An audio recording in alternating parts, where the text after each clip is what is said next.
Bismillahirrahmanirrahim. Assalamualaikum warahmatullahi wabarakatuh. Alhamdulillahirrahmanirrahim. Wabihi nasta'in ala umri dunia watin. Wassalatu wassalamu ala asrafil anbiya wal mursalin wa ala alihi washabbihi ajma'in. Amma ba'du. Pada kesempatan kali ini, perkenalkan nama saya Muhammad Angga dengan NIM 221010505303 dengan nomor absen 17 ingin melakukan video pembelajaran tentang ruang lingkup ilmu ekonomi. Apa sih ruang lingkup ilmu ekonomi itu? Nah, di dalam mempelajari ilmu ekonomi, berarti kita mempelajari perilaku ataupun tindakan ekonomi. Tindakan ekonomi adalah suatu tindakan dalam memilih berbagai alternatif yang memberikan hasil yang terbaik. Hasil yang terbaik bisa dilihat dari dua sisi. Pertama, sisi hasil, artinya menunjukkan hasil yang maksimum. Kedua, sisi biaya, artinya kalau dilihat dari hasil tidak menunjukkan adanya perbedaan di antara berbagai alternatif itu, maka dilihat dari sisi biaya. Kedua aspek itulah yang disebut prinsip ekonomi. Nah, dari sini kita dapat menyimpulkan bahwa jika kita mempelajari ilmu ekonomi, berarti kita mempelajari perilaku-perilaku tentang kegiatan ekonomi tersebut. Di dalam kegiatan ekonomi sendiri, kita harus melihat dari dua sudut pandang atau dua sisi yang berbeda. Di mana dari dua sisi ini, kita harus menyimpulkan bahwa manakah pilihan yang terbaik ataupun manakah alternatif yang terbaik. Dan yang kedua adalah ilmu ekonomi dalam pemerintahan.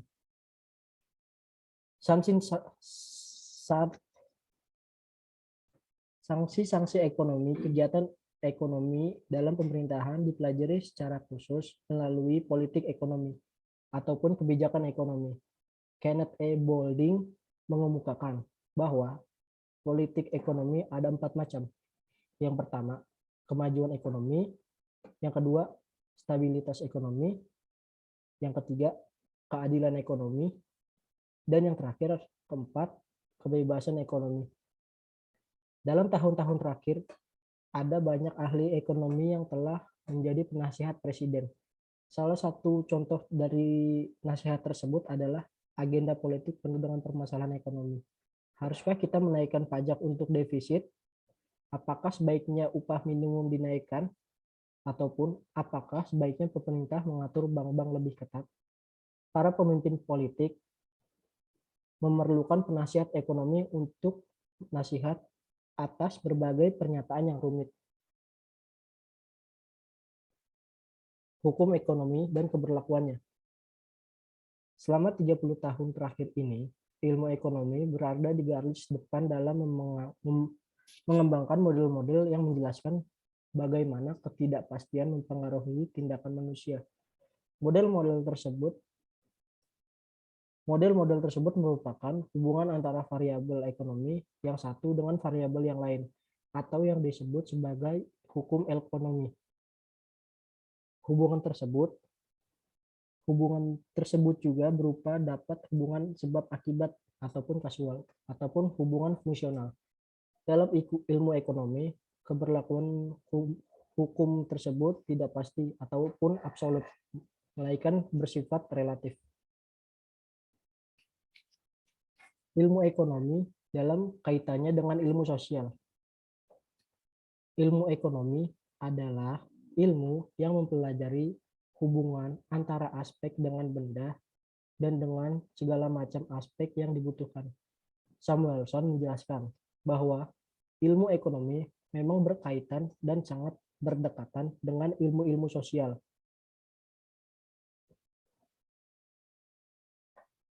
Seperti ilmu politik,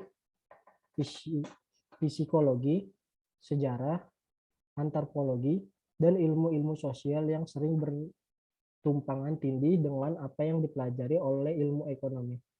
Tetapi keterkaitan antar ilmu dalam bidang ekonomi merupakan fakta yang perlu disusun dan diatur dengan tujuan untuk pengembangan dan pengujian teori ekonomi itu sendiri.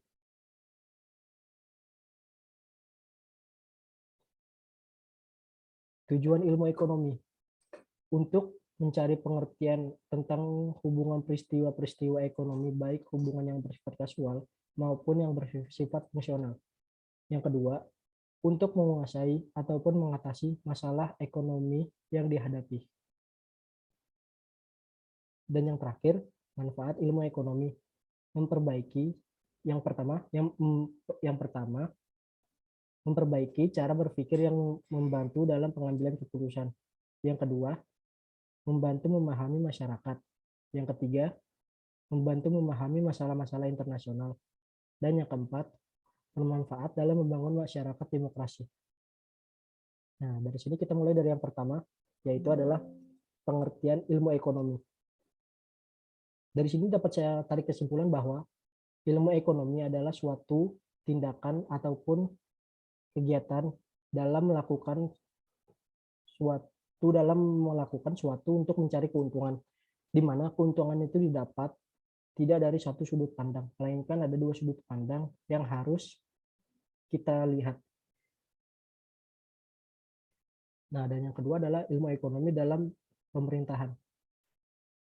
Di dalam melakukan kegiatan ilmu ekonomi, kita tidak semerta-merta melakukannya saja, yaitu ada juga aturan-aturan yang sudah diterapkan oleh pemerintah dalam melakukan kegiatan ekonomi, yang mana itu disebut dengan ilmu ekonomi politik.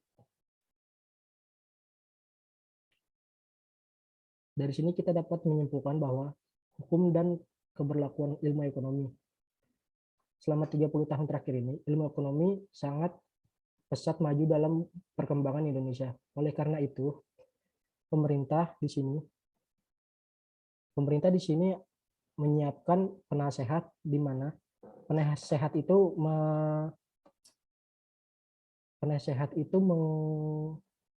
memberikan saran ataupun tanggapan yang terbaik, di mana bisa diambil kesimpulan bahwa pemerintah juga membutuhkan nasihat-nasihat dari orang lain, tidak semerta-merta mengambil keputusan.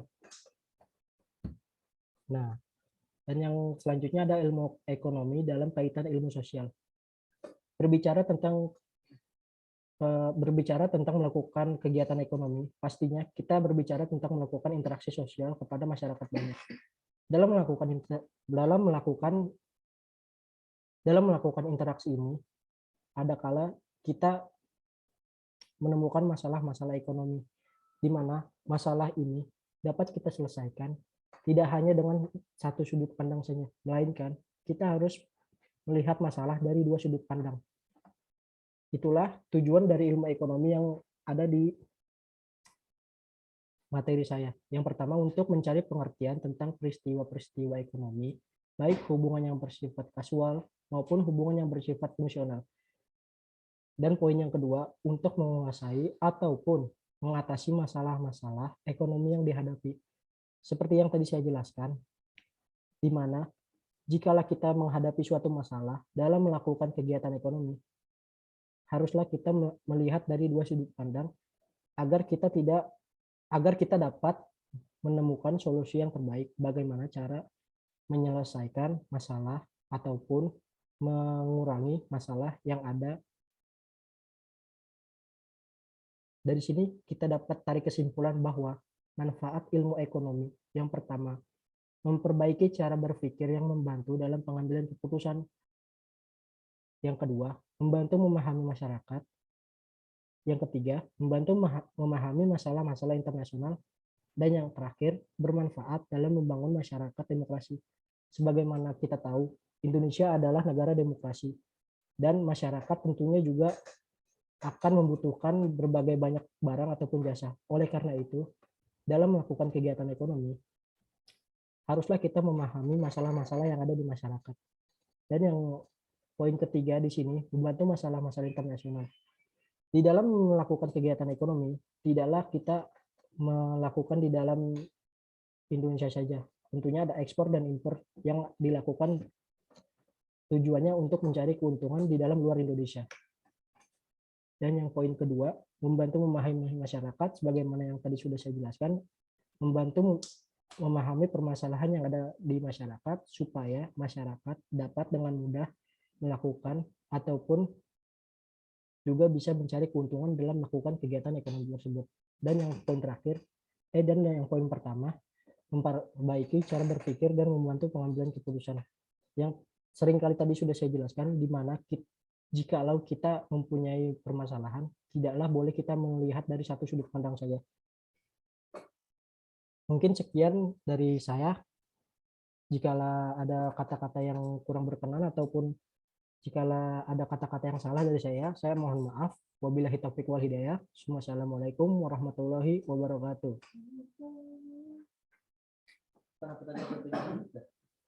Gue tadi banyakin profil, lo ngerti kan?